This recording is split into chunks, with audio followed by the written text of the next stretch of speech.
I had looked to do this for almost 10 years, but I couldn't find the right person, the right director to do it because I felt like I had to balance this thing where my relationship, I'm very thankful for what the NBA did for me and my family. Got it. So I didn't want to bastardize the NBA, the Pacers or the Pistons. I wanted to make sure that the story was told in a way that it was true story. You teamed up with Netflix to have this documentary, The Malice at the Palace.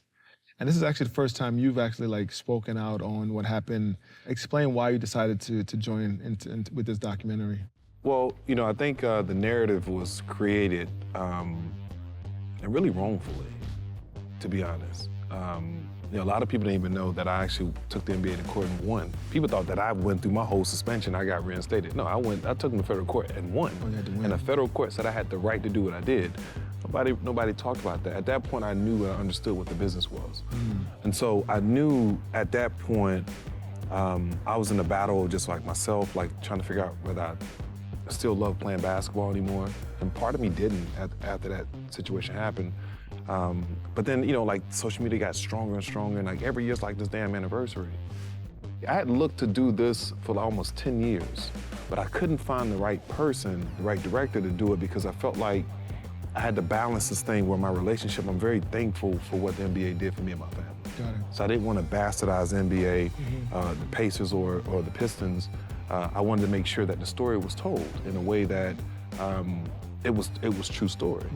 I felt like I needed to have my side of the story because it's things that I bear the burden of. I've been, I go back and I look at things like the Hall of Fame, right? I look at people that even get on the list. I've been almost a decade out and have not been on the list with the things that I've accomplished. Right? And I know it's a thing because people wasn't in acceptance of me because they thought that I was a guy that was out of control. And the fact of the matter is, they were in there trying to hurt us. Right? And that's how I won the case because now every arena has 25 camera angles, right? That they had to give up because the court asked for them. Right. And the idea of somebody hitting me in the head with a chair and killing me was not a thing. Right, and so the idea of being able to tell that story at its purest form was important to me. And it did, I'm just gonna tell you, I watched that thing 19 times. And it brought back, every time I watched it, it brought back something, a part of my life that illustrated to that moment.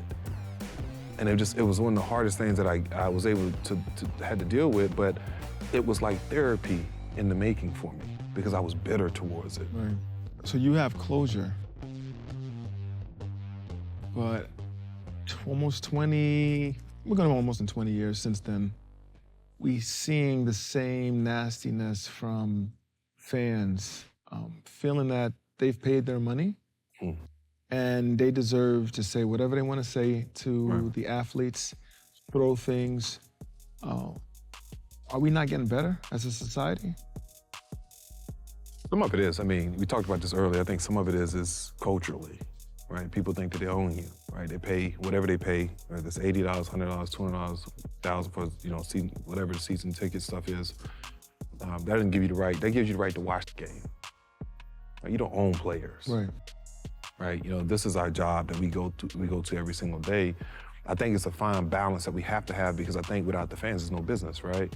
I love the idea of walking into an arena and they're 100% against me. Oh, I love it. Right, that gets that motor going in a way. Right. But you have to balance, how far you want to go, right? And I always will just tell a fan, just treat people how you want to be treated. It's okay to try to throw them off their game, right? But when you make it personal, ask yourself, would you do that if you saw them out on the street? Personal, exactly. Right? You wouldn't do it. You wouldn't run up on a player and try to do stuff like that. But I think we're probably always gonna deal with something like that. I think the leagues are doing a better job now of being aware of that, banning people from, arenas, across the board.